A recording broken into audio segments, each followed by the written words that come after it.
বন্ধুরা, আজকে হয়তো আমার 24 বছর ধরে গোপাল সেবা দিচ্ছি, তো সেটা হয়তো আজকে আমার সার্থক হলো। কেন আজকে আমার সাথে একটা আশ্চর্য ব্যাপার ঘটে গেল। যেহেতু অম্বুবাচী চলছে, তো অম্বুবাচীতে দুধ আর আম দেওয়ার একটা নিয়ম আছে, প্রথা, যে আম দুধটা খাওয়ার পরে মানে ভক্তি করে ঈশ্বরকে নিবেদন করার পরে সেটাকে সবাই আমরা প্রসাদ হিসাবে নিই।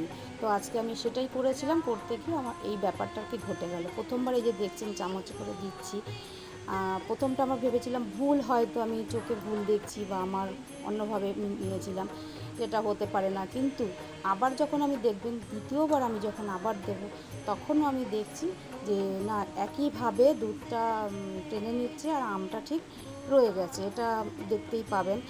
আর সত্যি কথা একটা জানি যে ভক্তের ভগবান, তো আমরা ভক্তি করে ঈশ্বরকে ভগবানকে যেটাই নিবেদন করব মনের ভক্তি থেকে, সে তো আমাদের কাছ থেকে কিছু নিতে চায় না, সে সবসময় দিতেই চায়।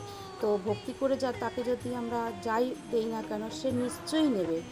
তো এটাই আমি দেখলাম আজকে, যে এত বছর আমি 24 বছর আমি পুজো করছি, পুজো করাতে আজকে আমি এটা চোখে দেখলাম। এটা হয়তো আমার ভুল হতে পারে। আর এটাকে আপনারা কে কীভাবে নেবেন সেটা তো আমি বলতে পারছি না বন্ধুরা।